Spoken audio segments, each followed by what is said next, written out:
novo secretário assume a pasta em um dos momentos mais tensos do período recente na segurança pública. A situação se agravou após os casos de latrocínio que aconteceram em Porto Alegre. Entre eles, a morte de uma médica no meio do trânsito da Avenida Sertório, o porteiro que teve a moto levada no bairro Cristal e a mãe que esperava o filho em frente ao Colégio Dom Bosco. No início dessa semana, uma facção criminosa ainda impediu que um preso deixasse o presídio para uma audiência. A violência é o assunto do quadro Direito em Pauta desta semana. Pode rodar a vinheta.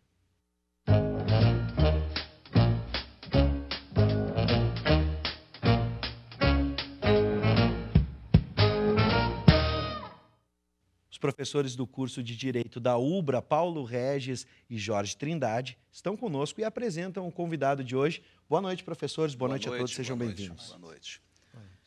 Bives, hoje nós temos o privilégio de contarmos com o delegado de polícia, Gustavo Bermudes da Rocha. Boa noite, delegado. Boa noite, professor. É uma satisfação participar do Direito em Pauta. Satisfação é nossa. Satisfação é nossa. Professor Jorge Trindade, boa noite. Vamos entrar nesse tema Sim. Tormentoso, não é? Que é a segurança pública, violência e criminalidade. Bives, por favor, professor. Nós temos um aspecto que precisa ser muito bem observado. O autor do latrocínio da mãe, chamada Cristine Fonseca Fagundes, ele já havia cometido assalto a um motorista usando um garfo de cozinha em Porto Alegre. O jovem ainda cometeu vários crimes, um perigoso indivíduo à sociedade. Mas ele foi beneficiado com a progressão para o regime semiaberto e transferido para a penitenciária agrícola de Charqueadas.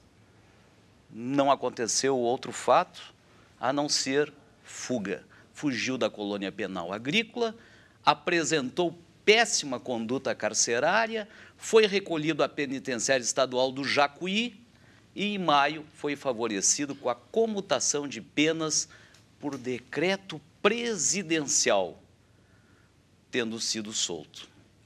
Delegado Gustavo Bermudes, esse caso podemos atribuir como resultante da impunidade no estado do Rio Grande do Sul? Não só esse caso, mas tantos outros que também não tomam, de repente, a mesma repercussão que este.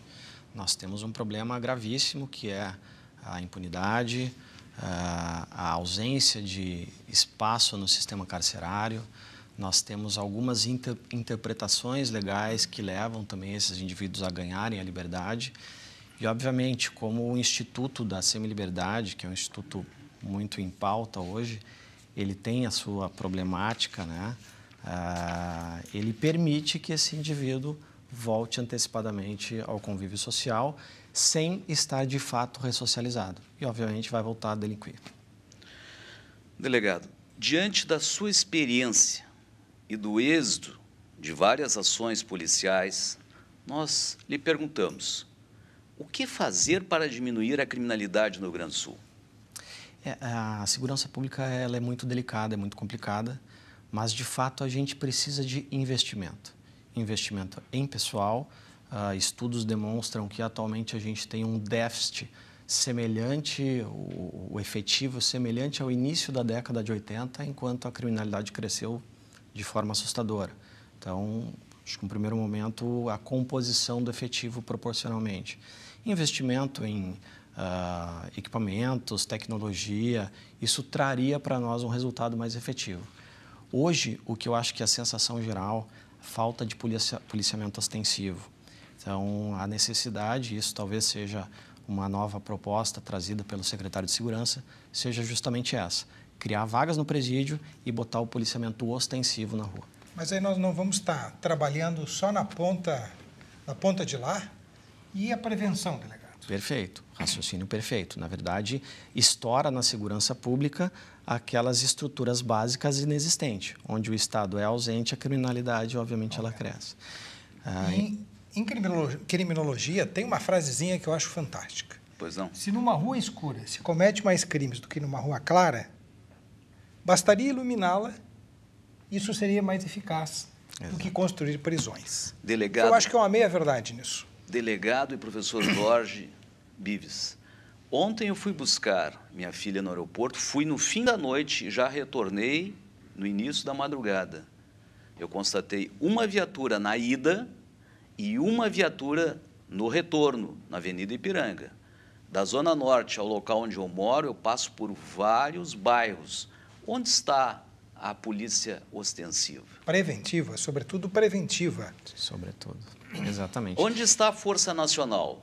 Essa é a pergunta. A Força Nacional está aqui desde o dia 30 de agosto. Onde ela está? Ou ela não atua de noite? Olha, para ser justo, ontem eu presenciei 2 carros da Força Nacional na Cidade Baixa, fazendo uma ronda ontem no fim da tarde. Né? Então, alguns identificaram em blitz, né, participando de blitz, e outros... Aí, ontem eu vi policiamento, dá para se chamar... O delegado me corrige, dá para chamar de policiamento ostensivo na medida em que eles estavam circulando pelo bairro. Que horas? Por volta das 6 da tarde, às 18 horas. Eu retornei em torno de 1 e pouco da madrugada, que era o horário que chegou o avião. Nas proximidades do ginásio Tesourinha, ali na Érico Veríssimo. Ou na madrugada não acontecem crimes? Na verdade, na madrugada há uma redução da circulação, mas os crimes continuam acontecendo, não na mesma proporção. Na verdade, a gente tem zonas quentes e horários onde esses crimes acontecem com maior incidência. Então, delegado, não daria para atuar nessas zonas quentes? Perfeito. Fazendo um trabalho de prevenção? Se eu sei que numa rua escura tem mais crime do que numa rua clara, não daria para iluminar a rua, trabalhar nesse foco e evitar o crime e a violência? Perfeito. Na verdade, existem esses mapeamentos pela Secretaria de Segurança. Acredito eu que com a Força Nacional, com a entrada de novos integrantes da Brigada Militar, da Polícia Civil, essas zonas sejam, ainda que paliativamente, preenchidas. Esse negócio é complicado. Eu preciso fazer uma rápida interrupção para convidar quem está em casa a fazer perguntas também e utilizar o conhecimento dos nossos especialistas, tanto na área do direito como na área da polícia mesmo, da segurança pública. Então você pode participar pelo 9588-2374, 9588-2374. Eu já trago uma questão do telespectador, mas antes, professor... Queria concordar com o delegado e com o professor Paulo Regis, porque isso realmente é uma questão muito complexa. Porque é verdade que numa rua escura se comete mais crimes do que numa rua clara.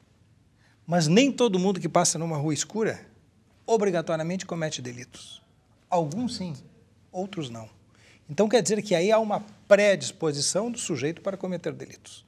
Claro que uma rua escura, uma zona de risco, aumenta, dá o gatilho para o ato violento e para a criminalidade. Exatamente. Delegado Bermudes, Nova York, uma cidade com 8 milhões de habitantes, conseguiu controlar a criminalidade. Prefeito Giuliani implantou uma política denominada de tolerância zero. Isso tem algum problema de replicar? Pode ter algum problema de direitos humanos? Como é que o senhor encara isso, por gentileza? São realidades distintas, mas, obviamente, o que foi positivo em Nova York pode ser adequado à nossa realidade, né? O que se fez lá, valorização dos policiais, aquisição de equipamentos, tecnologia, aumento de efetivo e, obviamente, uma legislação muito mais dura, muito mais pesada em relação a esses delitos, especialmente os mais graves, né? Porque a gente está cansado já de ouvir, não só eu, como os telespectadores e todos nós, o indivíduo, como o Tiago, pratica crimes já desde 2003, vem sofrendo condenações, vem cometendo crimes e continua em liberdade. Então, é um conjunto de ações que devem ser tomadas. É nessa questão que eu quero tocar. Aqui eu faço sempre o papel do telespectador, né, ou até mesmo daquele... temos telespectadores que entendem do assunto, são formados em direito, enfim, também sempre fazem com muita parte... propriedade. Muito obrigado, professor. O senhor que está dizendo. Né? Até que provem o contrário, eu fico com a opinião de um especialista. Mas outros especialistas que estão nos assistindo, como brigadianos, policiais civis, que estão nos assistindo agora e são especialistas também na área de segurança pública. Agora, a população em geral reproduz alguns, né, enunciados de um discurso que fala sobre a violência hoje em tempos modernos, né? Vamos entender, voltar umas casinhas. Quando a gente fala em impunidade, a pergunta seria, nós temos, tu estavas falando um conjunto, né? Onde é que ela reside, ou dá para elencar se ela reside em algum instrumento do Estado de uma maneira mais incisiva.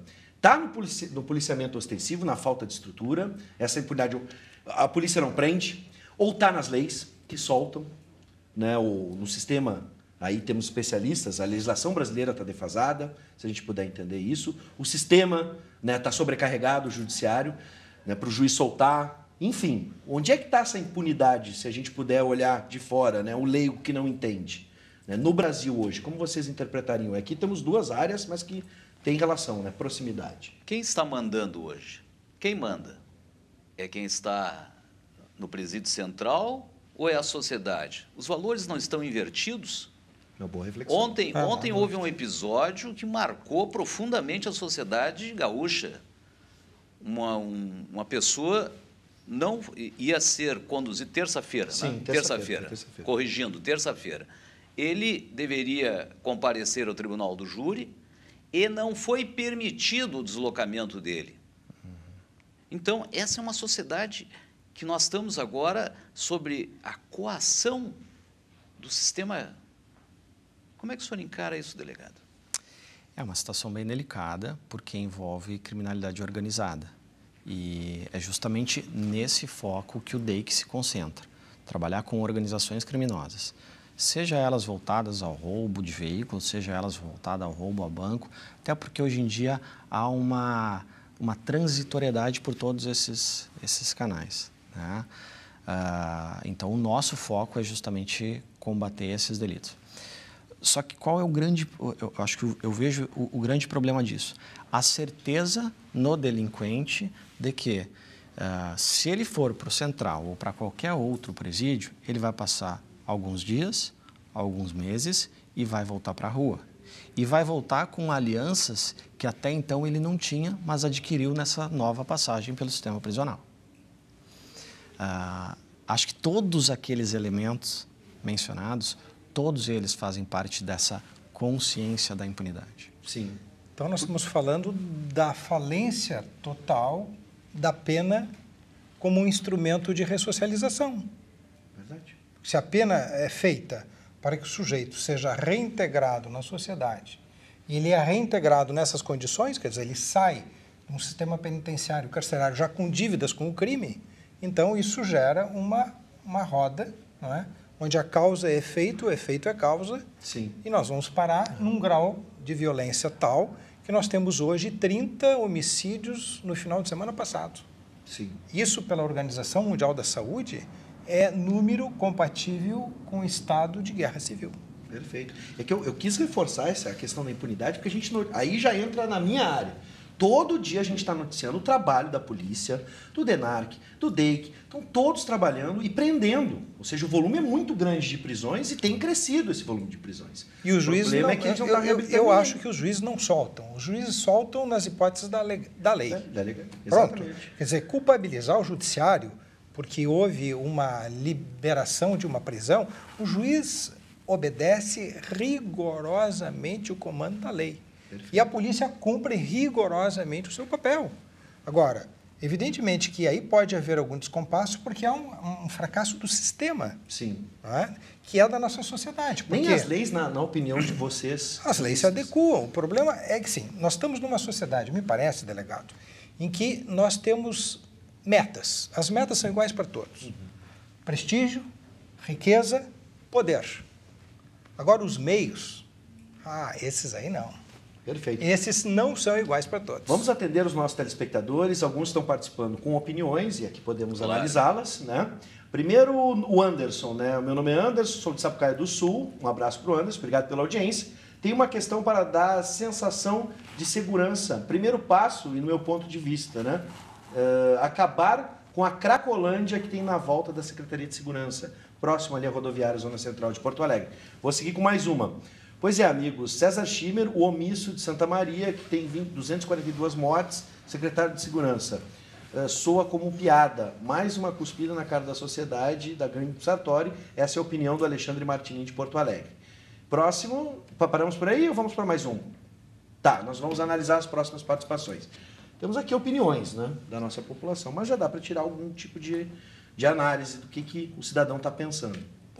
O ex-prefeito de Santa Maria, E vamos deixar claro o seguinte, nós não estamos aqui colocando um lençol, uma coberta, não. O ex-prefeito não foi denunciado pelo Ministério Público. Isso é um fato.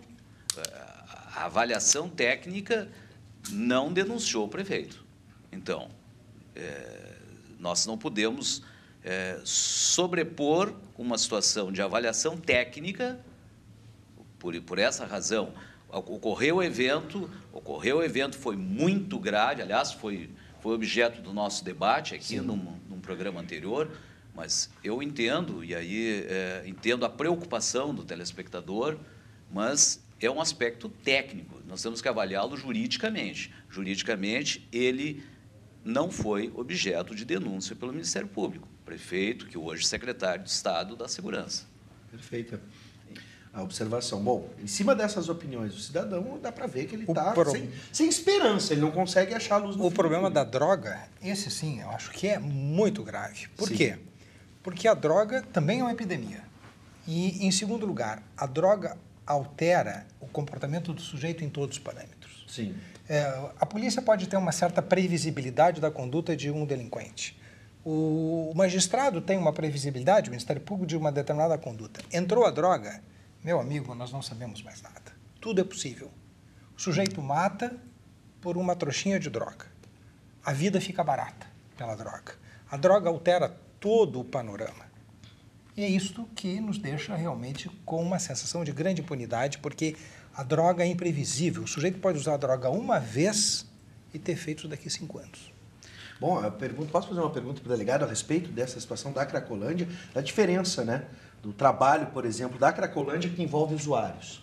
E ali a polícia, quando chega na Cracolândia, se depara com pessoas consumindo a droga, não especificamente traficantes, mas que podem, como o professor Vim, provocar crimes, gerar violência. E a gente tem facções em diversos pontos da cidade. E aí estruturadas, né? Uma estrutura rádio, de comunicação, entre outras tecnologias. Tem uma diferença o combate de uma Cracolândia para uma boca de fumo, tradicionalmente? Tem. São técnicas diferentes de trabalhos investigativos, que são aplicados em decorrência da circunstância da área. É interessante, o telespectador trouxe essa questão da Cracolândia, né? Uma zona quente que a gente está falando de consumo e uso de droga. Mas eu tenho zona quente no estado inteiro, no país inteiro, no mundo inteiro, né?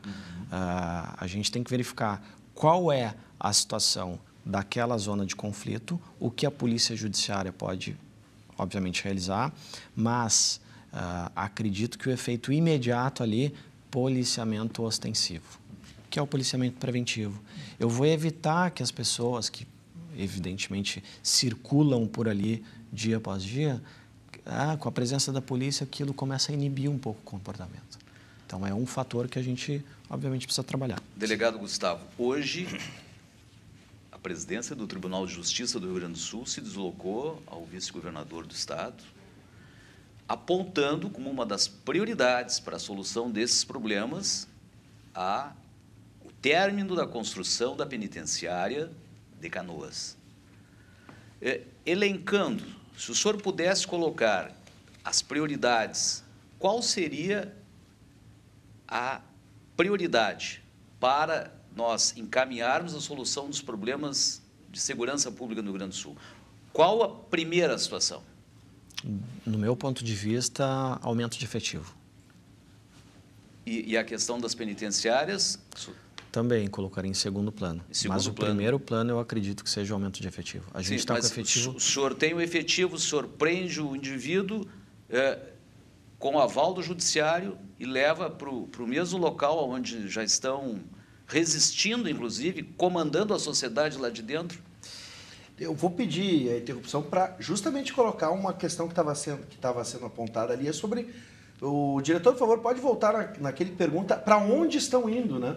Eu queria saber, quem não mandou um nome ainda, eu já vou mandar um abraço para o nosso telespectador, mas ele pergunta exatamente, queria saber para onde têm ido os presos que já estão no presídio, ou até mesmo esses que estão sendo presos agora, nesse momento. É claro que essas medidas deveriam andar em conjunto, né? Sim, seria o ideal. Sim, claro. Só que um processo seletivo, seja para a Polícia Civil, Brigada Militar ou qualquer outra instituição, demora meses. meses. Processo de licitação, abertura do edital, toda a fase recursal. Uma turma, para entrar hoje na Academia de Polícia Civil, é 1 ano retroativo. Então, um edital que saia até o final desse ano, a próxima turma vai começar no final do ano que vem. Claro que agora foram chamados 200 e poucos alunos para a Academia de Polícia e serão mais 2 turmas de 200 e poucos alunos. Só que só nesse ano nós tivemos praticamente esse número em pedidos de aposentadoria. Então, esse processo seletivo ele tem que ser continuado. Ele não pode ter uma interrupção durante 3, 4 anos. E eu também acho, delegado, que está muito correto essa posição, mas o problema da pergunta do nosso... Guilherme de Porto Alegre. Guilherme está perguntando isso, para onde vão? Isso preocupa. Claro. Mas eu faria uma outra pergunta. Enquanto um vai, quantos vêm? Verdade. Isso a gente ouve nos adolescentes infratores, sim, que estão aí recolhidos na fase. Digo, olha, pegaram a mim, mas enquanto vocês estão pegando a mim, lá no meu grupo está vindo mais 20. Verdade. Então a pergunta não é bem para onde vai, mas por que vem? Nós temos 2 pontas, né? Nós temos a origem do problema, que é um problema social, relevante, estudos realizados, e nós temos o extremo, que é a outra ponta. A outra ponta não tem eficiência. E não é de hoje, diga-se passagem. Isso é um problema crônico no Rio Grande do Sul que vem se arrastando. Então, nós estamos vivendo uma situação que é uma situação crítica, Bibs. As pessoas saem de casa, não sei se elas estão se despedindo pela última vez. Sim. Bom, vamos para os... Vamos. Finalmente. Eu gostaria de propor, óbvio que nós vamos apontar uma solução imediata, mas gostei da posição do delegado que afirma, no primeiro momento, que temos que reforçar primeiro, né, a primeira medida tem que ser essa, reforçar o policiamento, aumentar o quadro. Né? Preventivo. O policiamento ostensivo e preventivo. Né, e depois, na sequência, trabalhar. Sim. Mas dá para a gente entender que, finalmente, eu quero apontar algo positivo da nossa conversa que possa dar uma esperança. Acho que a gente está chegando perto de entender que o problema da segurança pública tem as questões de longo prazo, né?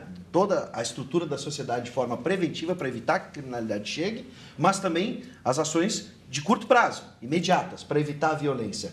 Finalmente, a gente pode entender a combinação das duas, ou pelo menos as pessoas estão se dando conta a partir disso.